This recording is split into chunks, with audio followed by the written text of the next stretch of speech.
computer.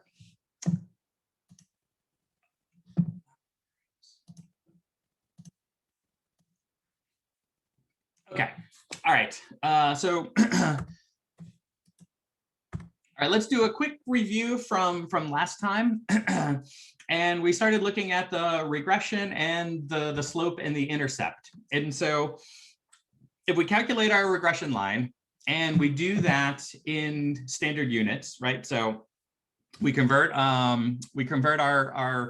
data into standard units, and we find what we look at is that when we calculate the slope and the intercept, we see that the slope is going to be r, right? So this is basically the change in y over the change in x. And when we do it in standard units, one standard unit, the change in x is 1, and the change in y is going to be r. And so the slope in this case, when our data is in standard units, our slope is the regression line. And the origin in standard units is 0, 0. So our intercept is going to be 0. Okay. And so when our data is in standard units, our regression line is r, and it's gonna run right through 0 from there. And so, but really kind of, at the end of the day, taking a step back and looking at this, right? Why are we kind of calculating this r? Because we want to predict. We want to use r to take some observed value, some predictor, and then generate some fitted data to that. So we're not going to be working in standard units. We'll be working in original units, and and we can hold, and this will hold just as well, right? We can get the slope and the intercept.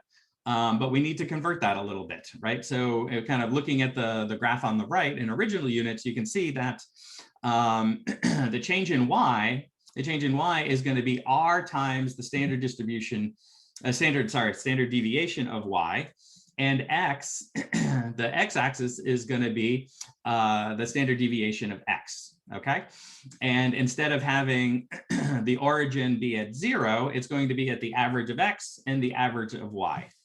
And so we can use that information. We can use that information to calculate the slope and intercept.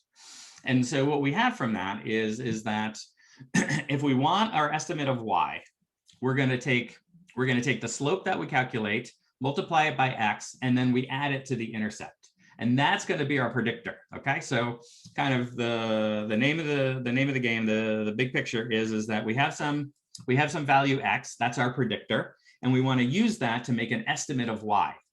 And so once we have that x value, then we just multiply it by the slope, add that to the intercept, and that's going to be our estimate of y. Okay, so then now the question is, how do we calculate the slope and how do we calculate the intercept? Well, the slope is going to be the regression line multiplied by the standard deviation of y over the standard deviation of x. Okay, so that's just going to be our correlation coefficient multiplied by the standard deviation of y over the standard deviation of x. Okay, so that's going to be our slope, and then our intercept is just going to be the average of y minus the slope times the average of x. Okay, and then we're going to use that to estimate our y. Any questions? Any questions about kind of how I got all of those values?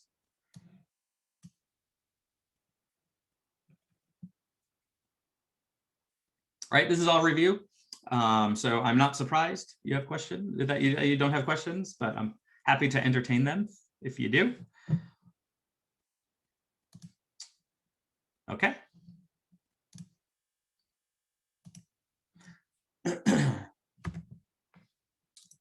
Okay, so now we have a predictor. Now we have a predictor, and whenever we have a predictor, one of the things that we want to do is this a good predictor? Is this accurate from that?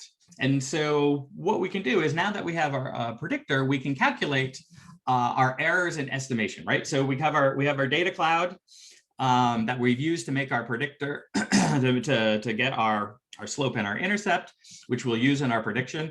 And so now we can actually test. We can test how well did we do.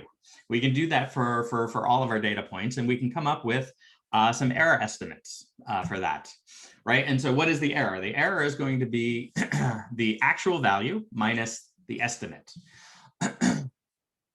And whereas we see when we look at the data, sometimes our errors are going to be positive, we overestimated, sometimes they're going to be negative, we underestimated from there. And so our goal really is that how will we go about measuring the rough size, right, of these errors? Well, if we just took the average of our errors, if we just kind of took the average of all of them, well, because some errors are positive and some errors are negative, you're going to find that the errors are going to be 0 if we just take the average of them, right? The positive errors are going to cancel out the negative errors. So what we're going to do here is we're going to because some of them are positive, some of them are negative. What we're going to do, and we've done this before, is we're going to square the errors. We're going to take the error and we're going to square it. And so what that means is that in essence, we're kind of any negative values then become positive values when we square them. And so then we're going to get a kind of a more accurate measure of that. So now since we've squared them, all of them, the units are now kind of in units squared, right? And so then what we want to do is to get back to our original units, we're going to take the average, right? So first we're going to square our errors. Okay, that eliminates our cancellation. And then we're going to take the average of the squared, right? And that is going to be a positive number because there's no more negatives. So it's going to be at least greater than 0 or greater than 0 or greater than 0. Right? If there was a perfect prediction, we wouldn't have any error, and then we would have 0. But as long as there's some error, it's going to be a positive number. Okay, so we're going to take the average. We're going to take the average of the squared error, and now, but we have units squared. So the last thing that we're going to do is we're going to take the square root of that. We're going to take the square root of that, and then that gets us back to the original dimensionality of our units. Okay, so all of these steps together is known as the root mean square error, RMSE. That is a mouthful, but it is actually a very descriptive name of what we're doing. So if you ever forget how to calculate the root mean square error, all you need to do is start on the left-hand side, or sorry, the left-hand side, and work your way. Start on the right-hand side. I have a hard time telling my left and rights, by the way, so sorry about that. So we're going to start on the right-hand side and work our way to the left. Right. So if you start on the right-hand side and you see error, we're going to calculate the error. Then we're going to square the error.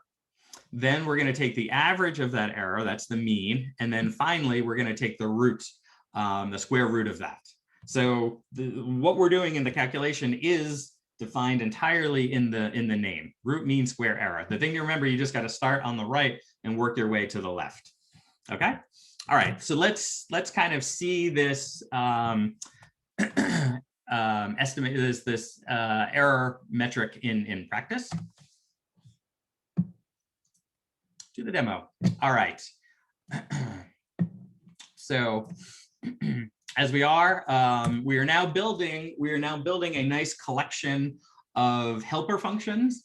And again, you're more than welcome to use these collections of helper functions. And we're going to grow a few more of those today.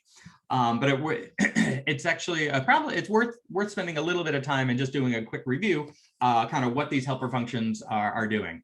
So remember, when we calculate the correlation, we want to we want our data to be in standard units. So the first helper function we have here just converts whatever our data is into standard units. And if you remember, what is a standard unit? Well, all we're doing is we're taking our data and we're seeing how far it is from X, from the average of X, right? So how far is that data point away from the mean? And then we're just normalizing or dividing by the standard deviation of X, okay? So that puts us in standard units. And remember, so what are we passing in here? We're passing in an array. And so NumPy works on arrays. We can do calculations on arrays here. So what this is doing is, so NumPy average is going to take the average of our array. and that's going to calculate a number. And so that's going to be some number, some constant, and we can subtract a constant from an array, and it's going to perform that operation on every element of the array. So it's going to return an array with all of the data points, each of the elements of the array subtracted by the average. And so that's the numerator, and the denominator, that's just taking the standard deviation of x, which is a number, and then it's going to divide. And again, we're dividing a constant by an array, so it's going to do that element by element and return a new array with the division done on each individual element. Okay, so that is how we can calculate standard units, and we can just pass in an array here. The correlation, again, we're writing a very generic function here. And so what are we passing into this function? So we're going to pass in a table. So we just give it the shorthand name T, and then we're passing in two labels of the table, right? So this is a very generic function that can work with any table, and we can pass in any two labels, any two columns from there. And no matter what columns we pass in, this calculation will work. And if you remember, what is the calculation for the correlation? So what we would need to do is it's simply, we're going to take our data and we're going to convert it to standard units, right? So we're going to take our X column, convert it to standard units. We're going to take our Y column, convert it to standard units. And so once we have our data in standard units, the correlation is simply the product of X and Y in standard units. And that's just the average of the product from there. And that's exactly what we're doing here. We've converted to standard units. Here's we're taking the product, and then finally we're taking the average of that, and then that is going to return to us our correlation. Okay. Our next helper function, again, same thing. We're working just very generically. We will pass in any table and any two columns of that table, and we're going to return the slope. And so how are we returning the slope? And the slope comes exactly from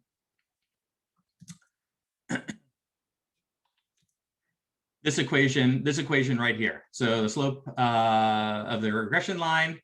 So the slope is going to be r times SD of standard deviation y, the standard deviation of x. Okay. So this helper function is just a straight application of that formula. And so how are we doing that? We're getting r. We're calculating r. Like we said, we're gonna get r, and then the standard deviation of y, standard deviation of x. So we'll use the correlation helper function, which we just wrote, to give us r. And then simply, we're just taking r times the standard deviation of y divided by the standard deviation of x from there. Okay, so that's a straight application of the formula. And for the same thing for the intercept, the same thing from the intercept, we're just looking to calculate the intercept is the average of y minus the slope times the average of x. And we got that here from there. And so we're calculating the mean, the average of y minus the slope. We're using our helper function times the average of x. Okay, so that's just a straight coding up in Python from those two formulas. Before I go on, does that kind of make sense? Do we have any questions about how I derived any of those helper functions? Because we're gonna use them time and time again. So I want to make sure that we understand where this is coming from.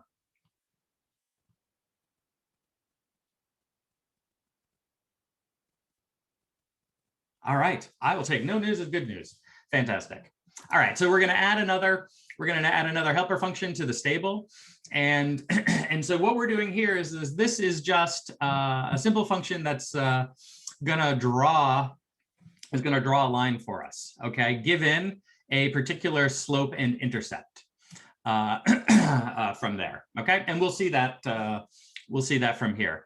We'll see that being used down in here from there. And then the last helper function we're going to have is that we're going to basically have a helper function that, taking a slope and an intercept, is going to plot out any error. It's going to show us errors in random points of our original data. We haven't talked about what that data is, so let's come back to this. Okay, so then the last thing that we're going to do is that we're going to write this helper function fitted values. This is going to be this is going to make a prediction for us. And again, it's taking the same format that our helper functions is. It's going to take a table and it's going to take two labels, okay, X and Y. And so all we're doing here is using the existing helper functions that we have to calculate the slope and the intercept, just using from there. And then we're going to return our fitted values. And so once, excuse me, once we have our slope and intercept, now we can, again, by just using this formula here, the estimate of y is going to be the slope times x plus the intercept from there. And that's exactly what we're doing here. We're returning a times x plus the intercept from there. Okay, so that's going to return an estimate for all of the x values, right? Again, remember kind of the name of the game. X is going to be the predictor variable that we're going to use, and we're going to make predictions on all values or estimates for all values of x from there. Okay, so now we have all of our kind of helper functions in place, and so now we can actually look at some data. And oh my gosh, it's new data day, everyone! This is a brand new data set that we have not actually looked at. If you're getting tired of babies and mid-parent heights, we have a short respite from that. And so what we have here is that this is the 2016 election data. I probably should update this now for the 2020 election. But what this is that this is all of the districts in all of the states. And it's so this is going to be kind of an average or a median income across all of the districts for all of the states. So every state is divided into congressional districts. Some of them are kind of weird looking, right, and have no relation to anything in nature because of gerrymandering. But we have the median income from that, and then we have the percent voting for Clinton, and then we have the percent of those people who have completed college or have gone to college. Okay, and so for this, we're just going to look at two columns. We're going to look at the median income and see how that relates to the percentage of that population that have gone to college from there. Okay, so here's our table. So like I said, the only thing that we're gonna look at is just the median income and the college, and so we're not going to care about where this came from, you know, what state, what district. We're just going to look at our two volumes of media income and college. Okay, so we're going to drop all of the other columns, the state, district, and the voting percentage. So now we have just median income and college. And so now, right? So now if we want to see if there's a relation, the first thing that we always want to do is just visualize the data. Let's just take a look at it and see what we got here. And so if we do that, and again, what we're doing for this example here is that we're using the college percent as a predictor for median income. Okay, we could do it the other way around. We could say is, you know, but that's asking a completely different set of questions. So for this example here, so X is the percentage of the population that completed college. And then we're looking at, and can we use that as a predictor for your median income? And so if you look at this, right? So what do you all think? Does it look like that there could be some linear kind of relation here between the two of them?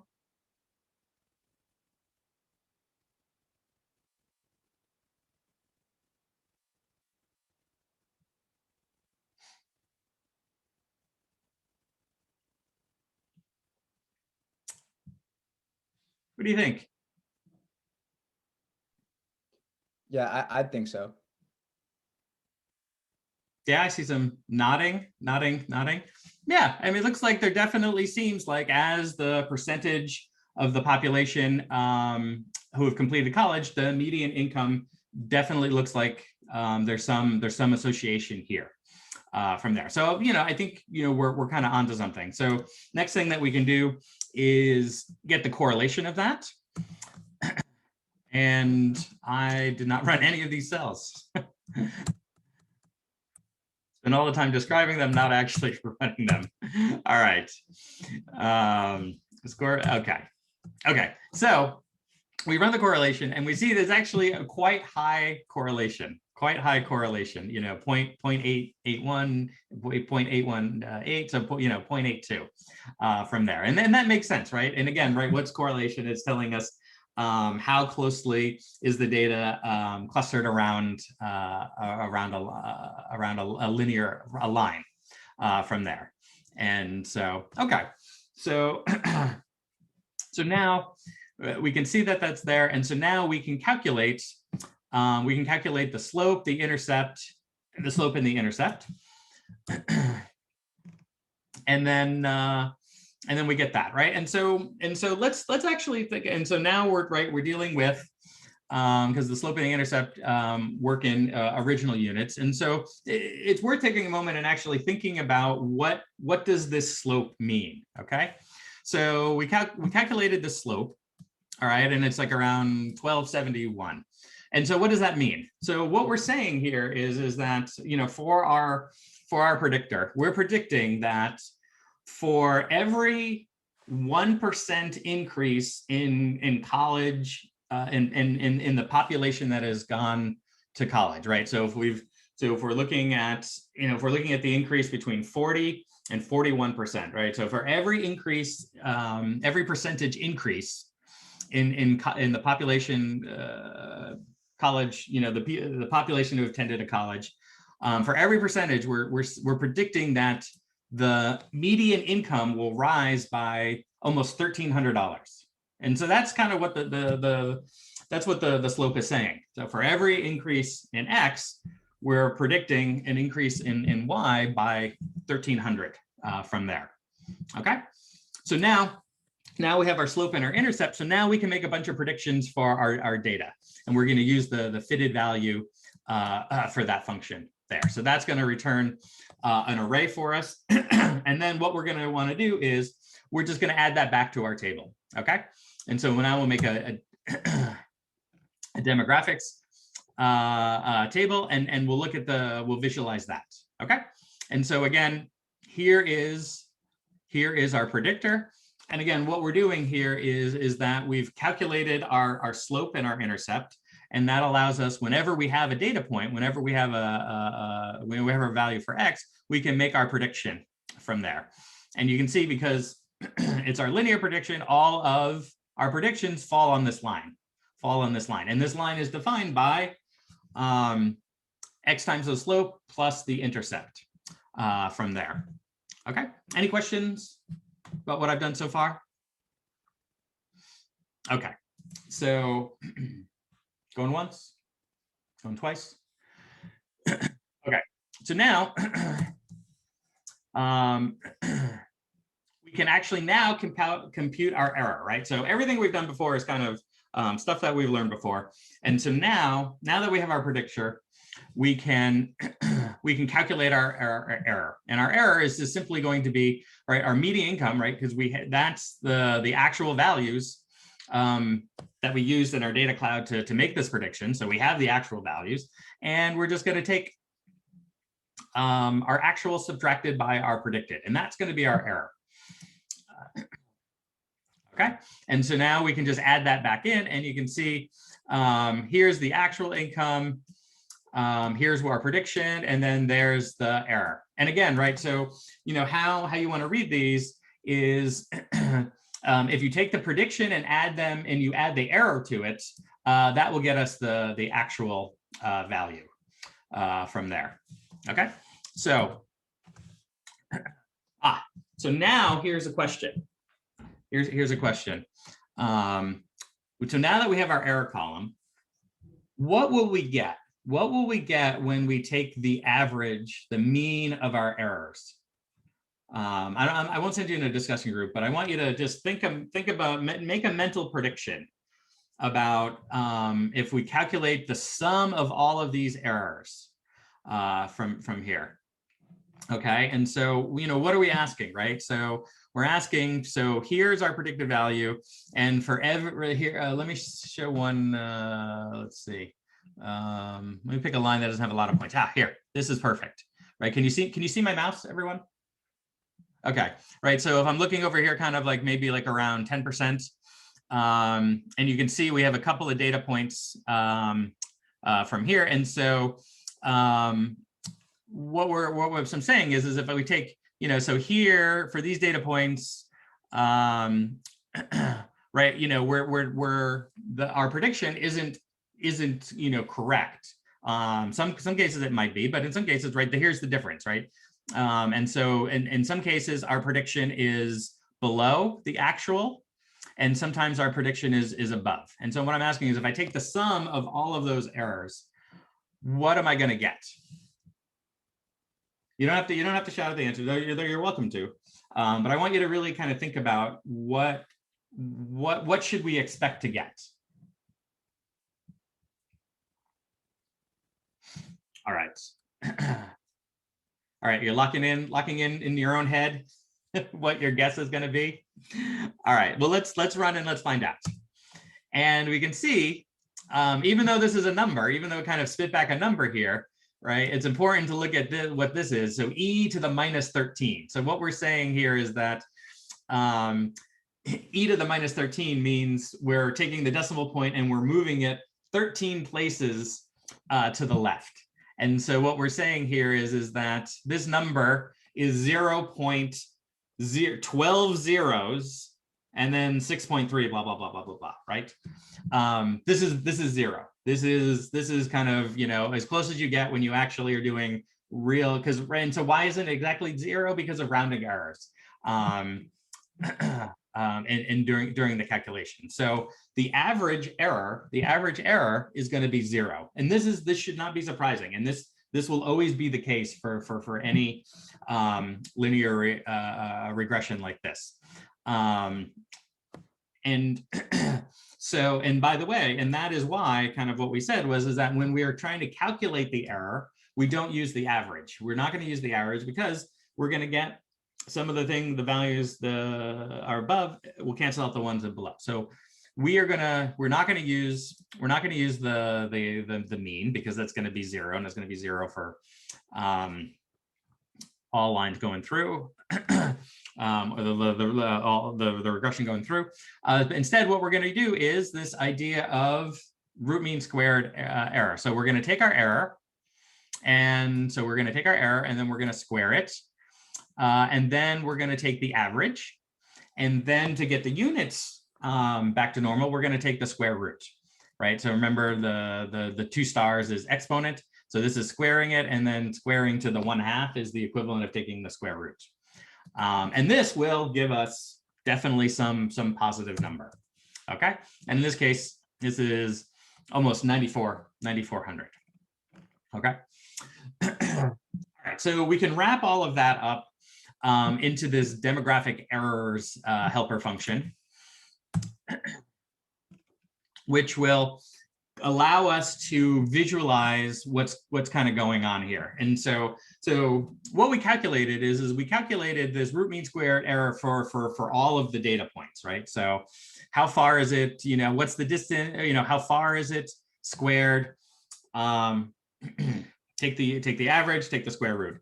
And so just kind of as a visualization, this demographic error, it just picked 4 points along the graph to show you the errors on those particular points from there. And this is just a visualization, okay? And this function is general enough; it can work for any slope and any intercept. And we gave the actual ones that we calculated, right? So the regression slope and the regression intercept from there, okay? And we can do that for any, right? So we have this cloud of data, and we're trying to pick a line that goes through it. And we want our estimate to be good. And so one way of kind of quantifying whether we have a good estimate or not is by calculating this root mean squared error. And we would like a line that minimizes the root mean squared error, okay?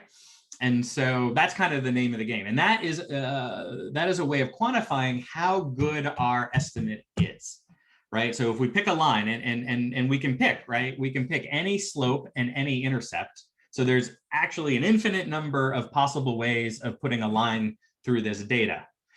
And what we're saying here is that the line that gives us the smallest root mean squared error is the one we want to go with. It's the one, that one we will consider quote unquote the best that we can do with this data, fitting it with just a line here.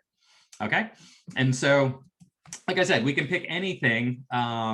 We can pick any line and any slope and any intercept. And so here's an example, not too far off from the this one from the one that we calculated. So what did we calculate? We calculated we calculated the slope and the intercept. Here we go, right? It's like 1270 and like, 20,800. And so here's one that's not too far off, right? So the slope is kind of similar from there. And you can see the different line is going to have, and so for this visualization, we're picking the exact same points, right? And you can see once we pick a different slope and intercept, we're going to get different values, right? So for this line and slope, for this data point, the error was smaller, but for this one it was larger. This one looks a little smaller, and this one looks about the same. But this one looks, much larger from there. And because we're taking the square of the error, outliers will have because we're taking the square out, the further you are, the kind of more error terms that we're kind of introducing from there. Okay, and so we can do this, right? We can even do something that's kind of crazy and ridiculous from there, right? And this is just saying, instead of having a positive slope here, we have a negative slope through the data and a different intercept, right? And you can see that this is probably going to lead to a very, very high error from there. Okay, and so what we're doing here in this function here is that we are just calculating the root mean squared error for this. So we've wrapped everything up, and it's for this particular helper function, we're tying it to the demographics data set because we're going to call demographics errors from that. Okay, but we're going to take any slope and intercept, and then we're basically going to show us this graph that we did up here, right? Because we're calling demographic errors. Right up here, but then we're actually calculating our root mean squared error, okay, from there. And we're just doing the straight up calculation that we talked about, and then we're just rounding it out to 2 decimal points from here. So this is from there, and then so you can see, right, this is the total root mean squared error, and we can do that for all of our data points. Okay, and so if we go back and look at the one that we calculated from the slope and the intercept, you can see that from the points that we've picked, and granted, this was not exhaustive, but you can see the one with our computed regression slope and intercept has the lowest error out of the ones that we've seen. Okay, and that's kind of that is not a coincidence, and that is not some this is not some very subtle foreshadowing. Is that the kind of spoiler alert is that the regression slope and the regression intercept is going to be the data points that give us the minimum root mean squared error. Okay, so that's kind of the big reveal at the end. This kind of hints at it, but we're going to look at that more formally in the next demo. Okay, and so this kind of brings us to this concept of least squared error.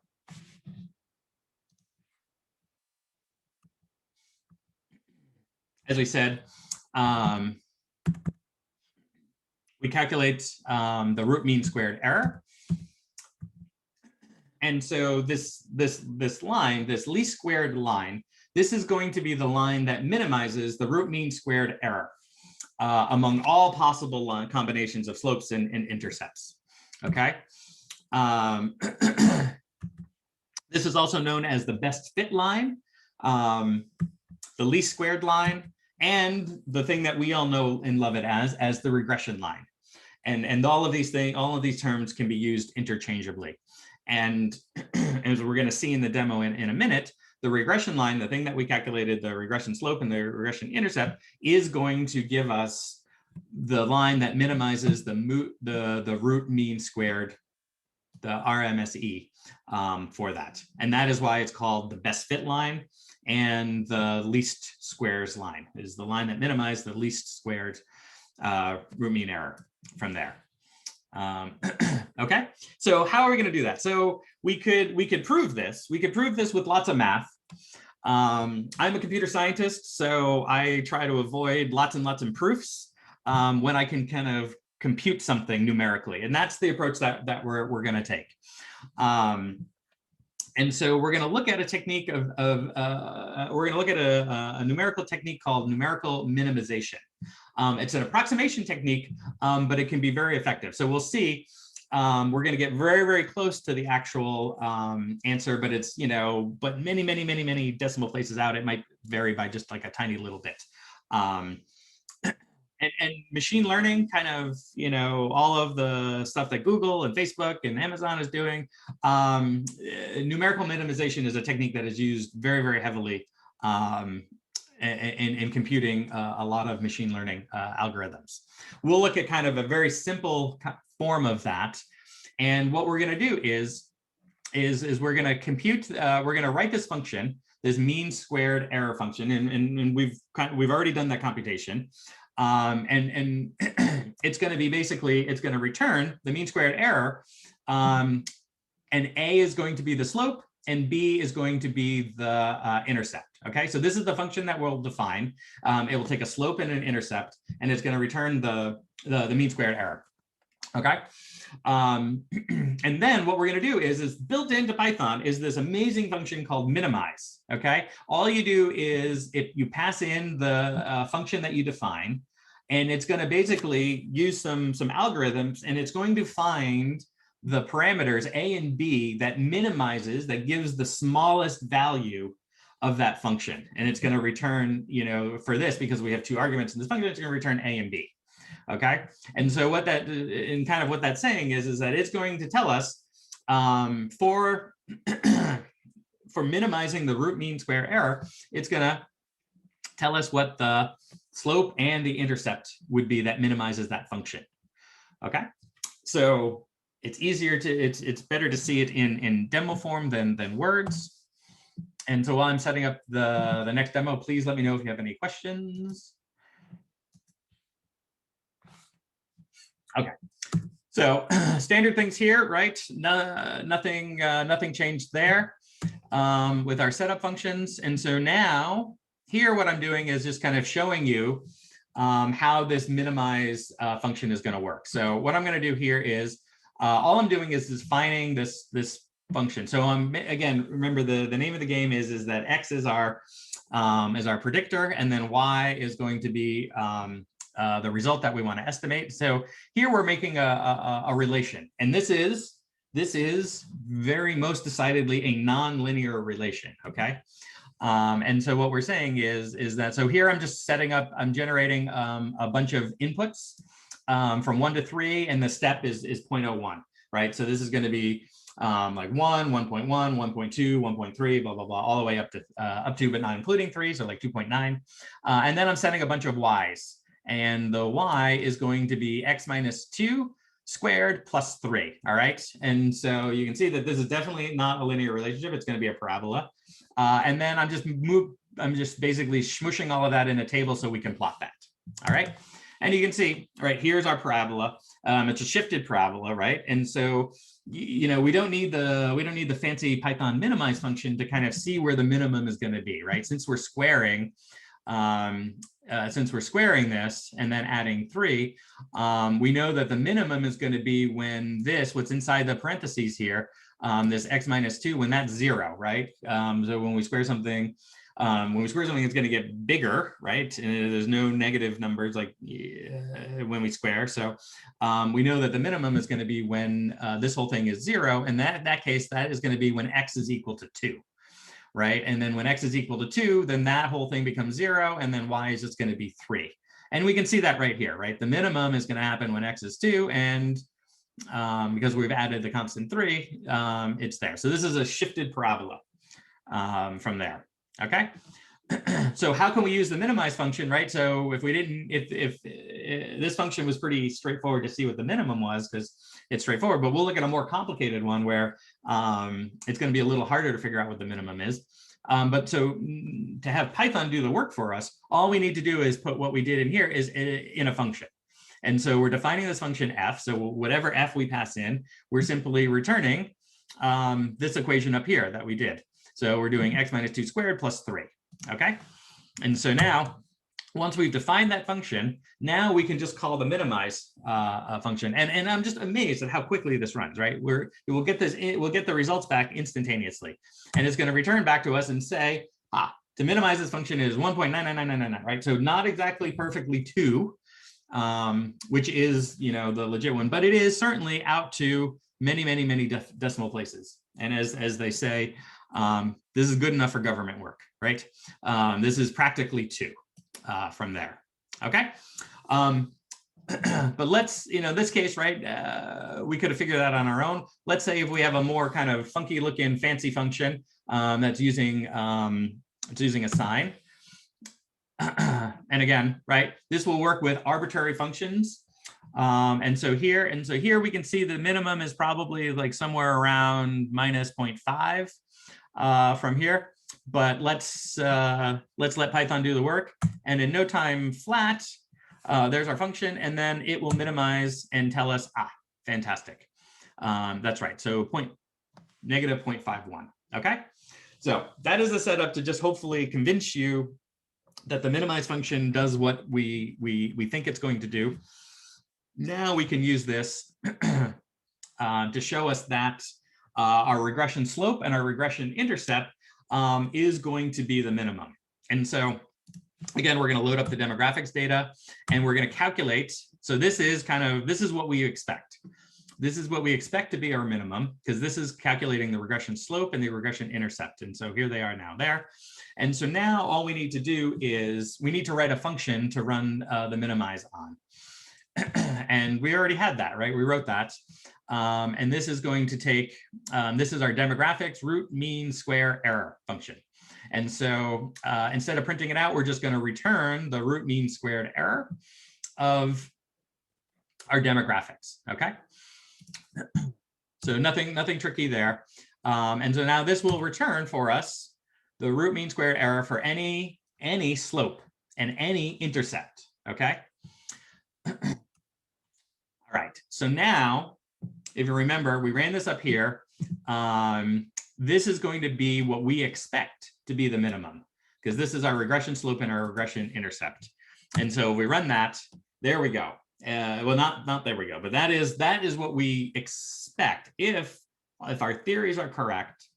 When we run this minimize function, and remember, this is minimizing for all possible slopes and all possible intercepts. So it is literally doing the computation to take every possible way of putting a line through that cloud of data and calculating the root mean squared error. Okay. And I'm just amazed at like how fast this runs, right? But what did it return? It returned within small noise value our regression slope and our regression intercept. Okay. And again, this is picking all possible lines instead of just looking at the handful of lines that we looked at. So hopefully I've kind of proven the takeaway here, right? The too long didn't read is that the regression slope and the regression intercept minimizes the root mean squared error from there. And then this kind of shows that from there. Okay. Whew. Any questions?